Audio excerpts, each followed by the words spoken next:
సామాజిక విప్లవానికి ప్రతీకగా మూకనాయక్ నేడు ఆవిష్కరించబడింది. ఇది అణగారిన వర్గాల గొంతుక. మన పోరాటం ఈ పత్రిక ద్వారా కొనసాగుతుంది. మన హక్కుల కోసం పోరాడాలి. విద్య విముక్తికి మార్గం. మనం సమానత్వం సాధిస్తాం. మూకనాయక్ పత్రికా స్థాపన 1920లో అంబేడ్కర్ మూకనాయక్ మూగవారికి నాయకుడు అనే మరాఠీ పక్ష పత్రికను ప్రారంభించారు. అణగారిన వర్గాల గొంతుకగా వారిలో సామాజిక చైతన్యాన్ని నింపడం ఈ పత్రిక ముఖ్య ఉద్దేశ్యం. కొల్హాపూర్ సంస్థానాధీశుడు సాహు మహారాజ్ ఈ పత్రికా నిర్వహణకు ఆర్థిక సహాయం అందించారు. ఈ పత్రిక ద్వారా అంబేడ్కర్ హిందూ మతంలోని దురాచారాలను, అస్పృశ్యతను నిశితంగా విమర్శించారు. తొలి బహిరంగ ప్రసంగం మే 1920లో నాగపూర్లో జరిగిన అఖిల భారత నిమ్న జాతుల మహాసభలో అంబేడ్కర్ తొలిసారిగా బహిరంగ ప్రసంగం చేశారు.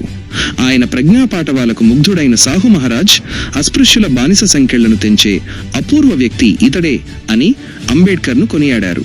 కుటుంబ పరిస్థితులు. అంబేడ్కర్ తన సంపాదనలో అత్యధిక భాగం పత్రికా నిర్వహణకే వెచ్చించేవారు.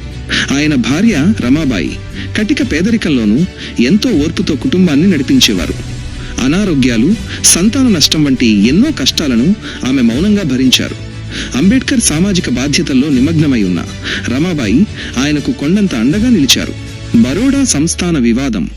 బరోడా మహారాజు ఇచ్చిన స్కాలర్షిప్ను తిరిగి చెల్లించాలని కొందరు అధికారులు అంబేడ్కర్ను ఇబ్బంది పెట్టారు.